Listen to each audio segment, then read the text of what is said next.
Okay, Dave, we're going to do a real quickie here on this. Here is your original drawing. Very square, very blocky. I don't see bony landmarks. I don't see the segmentation of the joints, especially at the elbows. The figure isn't balanced. It looks like you tried a lot of different things. I hope you're not trying to erase and take pictures of each frame as you draw it, because that really wouldn't work.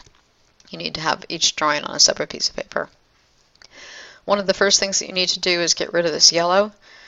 So go to Image Mode, Adjustments, and go to Hue and Saturation. Pull the yellow out by removing all the saturation in the image, like so. Then going to Image Adjustments, Levels. All this black mountain in the middle is where all your pixels are concentrated. So we'll bring up the bottom, we'll bring down the top, we'll move this in the middle until we get kind of a nice balance of the pixels in there. That's okay. Now the next problem that we have is it's way oversized. So image size, it is 11 megabytes, 2300 pixels, 1700 pixels high, 31 by 23 inches. 72 dpi is a good thing. It might have come in at 150 dpi or 300 dpi, which would have reduced the inches but would not have reduced the pixels. So what we want to do is reduce the pixels to 1000 or less. That brings it from 11 megabytes down to 2, which is a lot more manageable. So we do that. Now I've done that already over here. I've also used a little bit of, I believe, a little bit of brightness contrast, just to lighten it up a little bit. That's helpful as well. Alright, so put that one away. We've got this guy here, and what I've done is drawn over your figure with a more loose and natural looking stick figure, I hope. Turn off the background and you can see that this is in the front. The front leg here is this walking leg, and the back leg is the one that's hitting the ground. We've got his arm swinging opposite. This is going to be his left arm, and this is going to be his left leg. This is his right leg, and this is his right arm, and they swing opposite each other.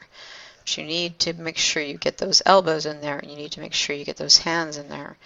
Elbow joints and hands, elbow joints and hands.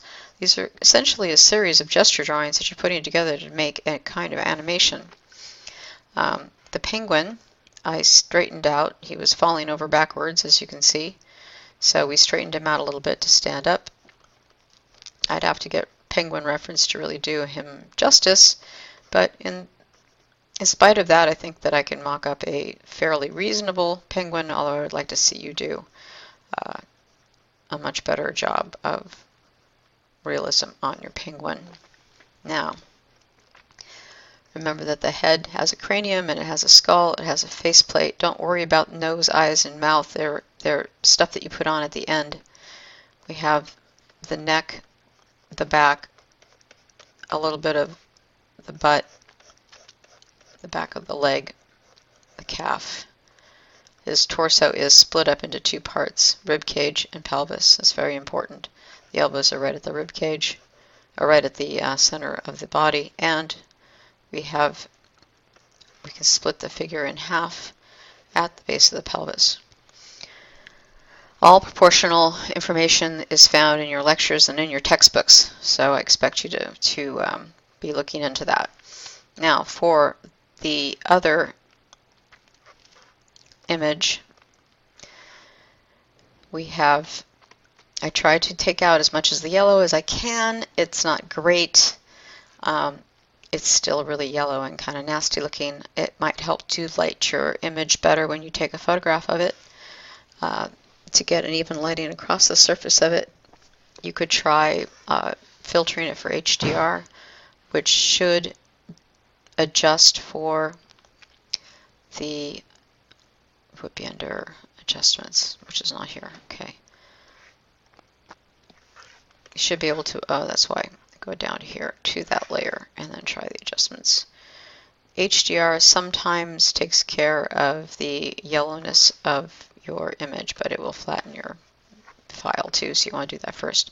At any rate, comparing this guy to this guy, I think you can see pretty clearly that one of the issues we have is this fellow has a block for a torso when he should have a head, a rib cage, a pelvis. Down. He should have a leg that's stepping out with firmness and determination, and this leg that is pushing off the ground.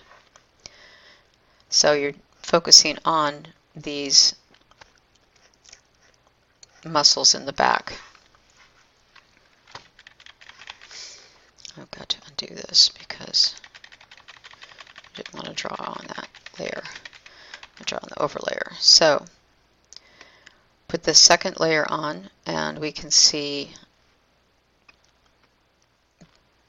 that I've drawn essentially the figure in with more determination. Now we can go ahead and put the arm back in here, but we're not going to be drawing the arm, so that doesn't matter. But the figure needs to have arms. All right. He's got to have a butt because that's where the muscles of the butt are. Next frame. Make this lighter, put this overlay on here, and we start drawing the muscles. Here's the gluteus maximus, here's the gluteus medius. This is the biceps femoris, or sometimes semitendinobrosus, which is the other part of the hamstrings, the two sets of muscles. This on the outside is your tensor fasciae latae, or the iliotibial band, which is going to be white. So there should be a white band going down the side of the leg on the outside. Then in the front we have the rectus femoris. On the outside we have the vastus lateralis. On the inside of the leg you're going to have the vastus medialis. And the final quadricep muscle is buried underneath these two muscles and is called the vastus medialis, which you really can't see. At any rate, you can only see 3 of the 4 quads. This would be adequate to have, if I do another, I'm going to do another layer to make it even cleaner, because I want this to look as clean as possible. So you can even use color at this point. You can put in some red here for some muscle, which would be great, because now we've got vastus medialis, using the tendons of the muscles to define the texture. We've got the gluteus, this is the gluteus maximus, this is the gluteus medialis, this is the tensor fasciae latae, which is in the front.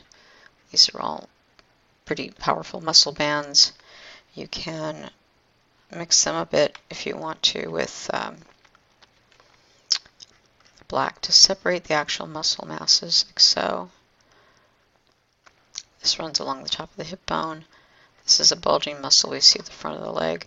But once it gets down to here, what we've got is a white band of ligament that goes down the outside of the leg, which is the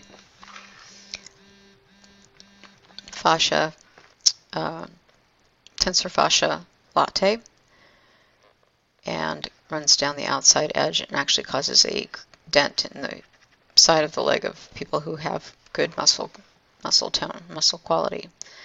So going back to the red, we can put in our biceps femoris, which is the one of the 2 hamstring muscles. The other one is the semitendinosus. We can put in the vastus lateralis, which is the quad on the outside of the leg. The rectus femoris, the quad on the middle front of the leg, and on this side we can put the vastus medialis. And then there will be one other muscle that we don't usually see, a quadricep muscle that's in underneath the 3 muscles. So we've got our 3 muscles here. That's 4 muscles in the quads.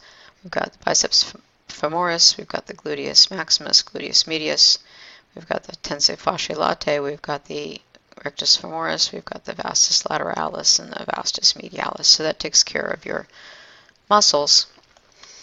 would be pretty nice to clearly delineate those from each other, but also showing that tendon as it goes down to the bottom part of the leg. Now, the leg has some booty there. He's got some muscle here. He's got more muscle here. The bone part, you've almost got it, but that bone, the tailbone, actually tucks down around here. The hip bone comes forward, then comes down to the pubis, and then there's the joint for the femur. So you've got the femur, but now remember the femur is the longest and strongest bone of the body, so it takes precedence over all the other bones in the leg. The tibialis, or the tibia, is shorter, flat shin bone, and this fibula, which you have indicated, and then call it the splint bone. I have never heard of that before in my life. Why would you call that the splint bone? I'm not sure.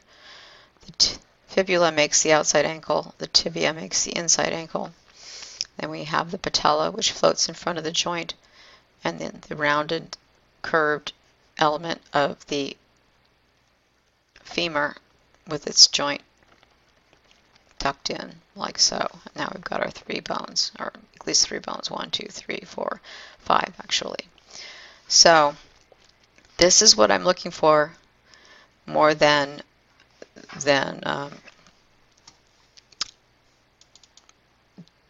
this here, which is not anatomically representational or realistic at all, or this, which seems to be, it's better on the bone one, but the muscle one is a mess. I don't see the ligament down the side. I don't see his gluteus maximus. The biceps femoris does not go all the way up to this tailbone, and I'm not seeing the separation between the torso, the rib cage, and the pelvis. So these are things that need to be taken into consideration. It looks almost like you've got tensor ligament coming down on the inside of the leg. There is a ligament, but it comes more from the front of the knee and wraps around inside. So you should be using reference for these, definitely getting anatomical reference to make sure that you're working correctly. And if you are going into Photoshop like I did to finish out your drawings, I would prefer to see that you actually type up your anatomical terms rather than handwrite them.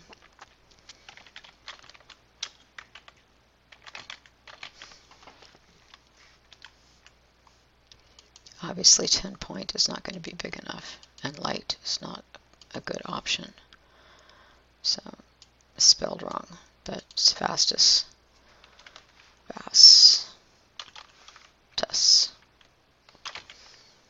Medialis. Example to this muscle here on the inside of the thigh. Alright.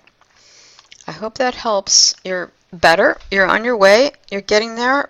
But I'm going to push you for excellence, because it is only with excellence that you will actually be able to make it in this industry. So I hope that you can heed my advice and give your drawings another pass. Try to get something a bit more accurate and academic in the anatomy part, and more flowing and gestural in the pencil test part.